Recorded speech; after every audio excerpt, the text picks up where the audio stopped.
the Euronymous Cluster, Thaumus, the Gerian Stars, Morbach Primus, the Forges of Vut Ami. Compliances all, among countless others hard fought and won by the 7th over the decades that spanned the Emperor's Great Crusade. Each and every one now charred orbs hanging in the void, utterly devoid of life. Though it brought great sorrow to Castellan Diomedes to consider the billions, nay, trillions of lives extinguished by the War Master's savage arsenal, fierce pride burned in his breast, knowing not one single planet had declared for Horus, choosing a cruel and horrendous death over treason. The Imperial fists were the Imperium's finest builders, and so it had fallen to them to transform the once majestic Imperial palace into an indomitable citadel of ingenious design and construct. Over the years this grand project demanded, the 7th had witnessed with impotent rage and disbelief as the Imperium erupted in war around them, their brothers slain in cold blood by former allies. Just as a diamond forms under extremes, the anger and hatred felt by the Imperial fists was hardened and honed by their inaction on the throne world and seemingly endless lost reports. The time was almost upon them, and they would not be found wanting. Hi there guys, Jack here, and today we will be looking over Castellan Diomedes of the 7th Legion, Imperial Fists. Now, I actually made this guy some time ago now for a doubles event down in Southampton with a very good friend of mine, Bill Henry, Bill the Destroyer, many will know him as. Top chap, and this was a 30k Frontier event down in Southampton at the beginning of last year, and it was all about ZM and Breach. So that was actually the name of the event, Breach. So I had put together a stone gauntlet list. Now, obviously, this guy is not fully painted, so I was not a closer and brought great shame to the Horus Heresy community for bringing models that weren't fully painted. So that aside, this guy was the, I believe, Consul or Praetor that I had made for that force. You can see that I've mostly done the yellow. See, that needs a good old edge highlight and an oil wash, but I'll get into that a little bit later. Today I really wanted to sort of break down the actual conversion itself, talk about a few of the techniques used with this one. I'm going to try to edit in some stills, some sort of hopefully fairly high quality stills of this chap before any paint had graced him, or disgraced him, as it's not finished, I should say. Things with regards to sculpting, smoothing things out, doing the cloak. It was half cloak over the right shoulder there, and the little petrouges over under his shoulder pads as well, amongst a few other things too. So I thought I'd just sort of dissect it into a bits list. Some of these bits are fairly obvious where they're from, others not so much, and others were a bit of a kit bash from the get-go. So without further ado, I'll sort of break it down. So probably working bottom to the top, the base itself is a 40mm base from a company called Unreal Wargaming Studios. Now they make extremely high quality resin bases in a range of different sizes. They have a range of different themes as well. Okay, so this is part of their, it's like a city fight theme, if you will, like a ruined city. So I'll link them in the description below if you are interested, but they're pretty prevalent, very well known, and it's all deserved because the stuff the guy produces is of the absolute top quality. So I'll eventually be painting this in a marble style scheme using dried baby wipes, all that kind of stuff. But yeah, it'll tie in quite nicely with the rest of the force there as well. The legs have obviously been lengthened, so I'd say obvious. I mean, I think I've done a fairly decent job at hiding that, but they are originally from the Death Guard Death Shroud. Okay, they're Tartaros legs. Death Shroud, you'll notice that I quite like those little roundels, if you will. So on the shoulder pads and on the outside part of the knee join, massive fan of that detail. I think that it owes itself very, very nicely indeed to painting them up in a metallic scheme. So this will be a sort of ever so slightly weathered gold, which I think will go very, very nicely with the rest of what I have planned for this guy. So you've got those elongated legs. Now, it may not be possible, hopefully it will be at this angle, but I also extended the waist up and added some Green Stuff World. They've got a tool called a roll maker, or a tentacle maker. So I rolled out some little tubing, elongated the sort of abdomen up, and added those details there just to round it off quite nicely and add a bit of volume.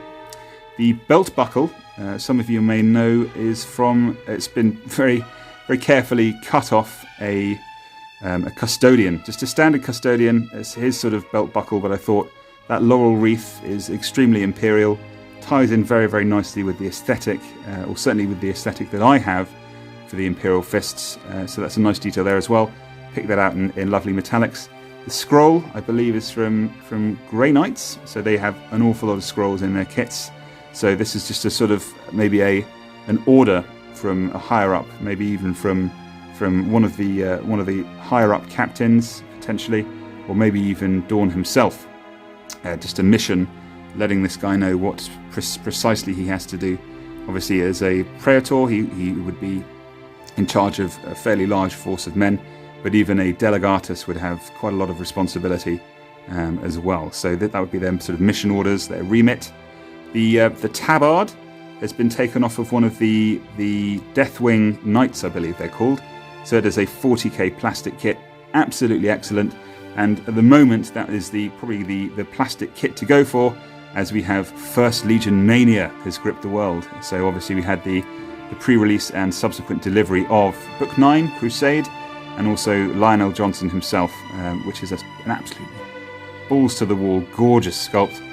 Really knocked it out of the park with him. So I may or may not have sourced his base, which would be pretty badass for another Contemptor Quartus Dreadnought. So but we'll see where that goes. But yeah, the tabard itself was taken off of one of the 5 torso options from one of the Deathwing chaps, and then just sculpted using a mixture of green stuff and milliput to get that nicely tied in with his belt. Okay. Many of you will also recognise the body itself, which has had some modification, but there was a limited edition Centurion, or Tribune I believe it was called, which has this excellent Imperial Aquila at the front of the armour there.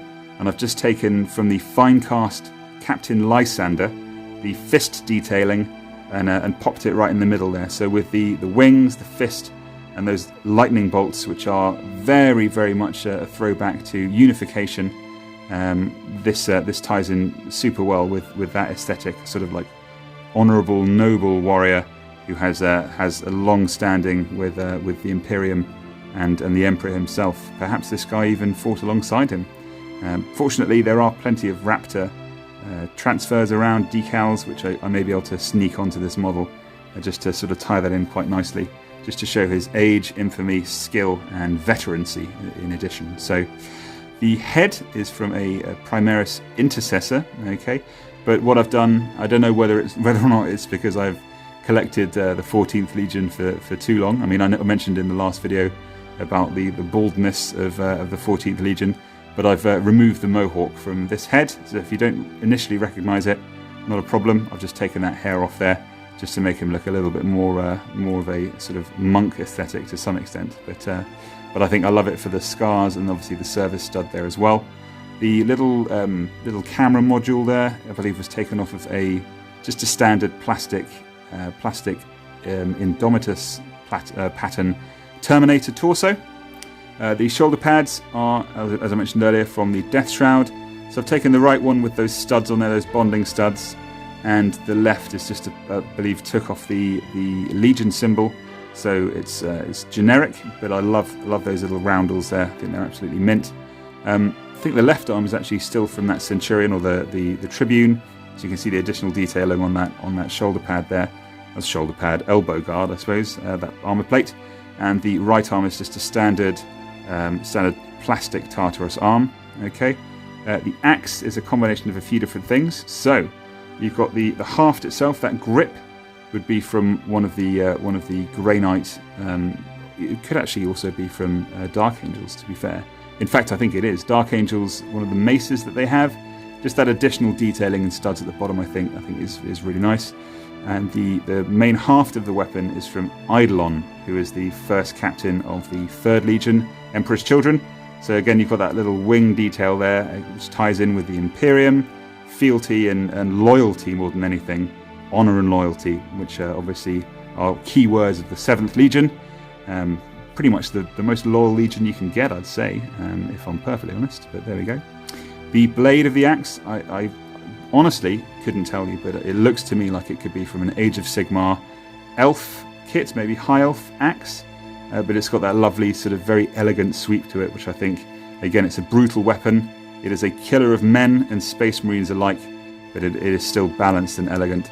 And then obviously you've got that Templar cross detailing, which is from the old Black Templar plastic kit. I think there's an axe which has a couple on there, and I've just used those on that as a sort of counterbalance stroke detailing. Okay, I think that again ties as a nice nod, tip to the hat, as it were, towards the Black Templar theme. All right. Now you've got the Petrouges underneath those pads there. Were hand sculpted. Okay, I wanted to just get a bit of texture and detailing with these, and the studs are actually from a company called Grant Line. So that's GRANDT Line, and they used to make a lot of scale stuff for model trains and stuff along those lines. But they are, unfortunately, I believe, don't trade anymore. So I've squirreled some away, but you can quite easily get something extremely similar from Zinj Industries, which again I will link in the description below. Zinj Industries do little forest style sprues. That is to say, lots of individual rivets on little stalks, if that makes sense. But they do those, and they come in a range of different sizes as well. So now, obviously, the cloak itself has been sculpted from scratch.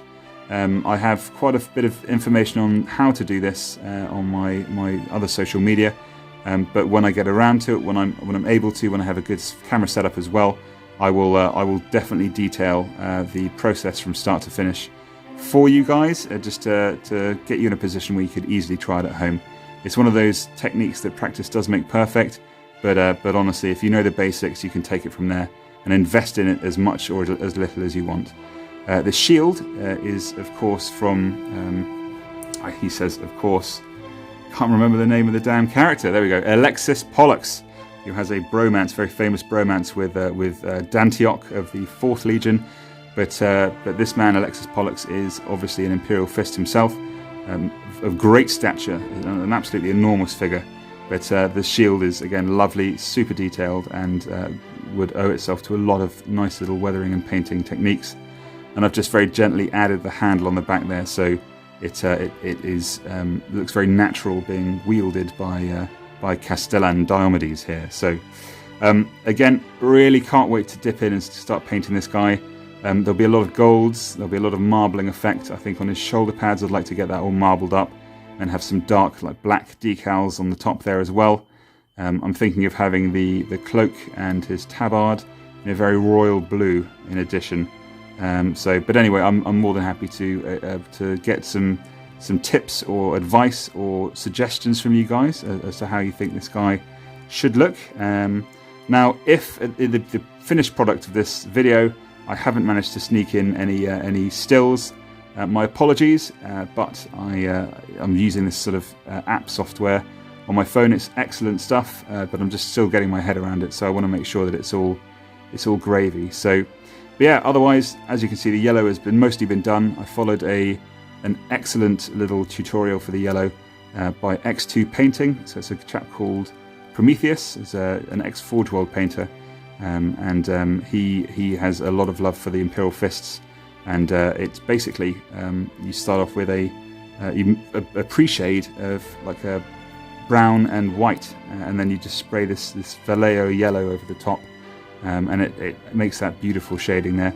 As I said, it will really pop when it's got some edge highlighting and definitely some shadowing there as well, with a nice oil wash. But I won't talk too much about that. I'd rather get involved when I can and then dip in. So I really hope you've enjoyed this video. I've really been enjoying doing this retrospective series.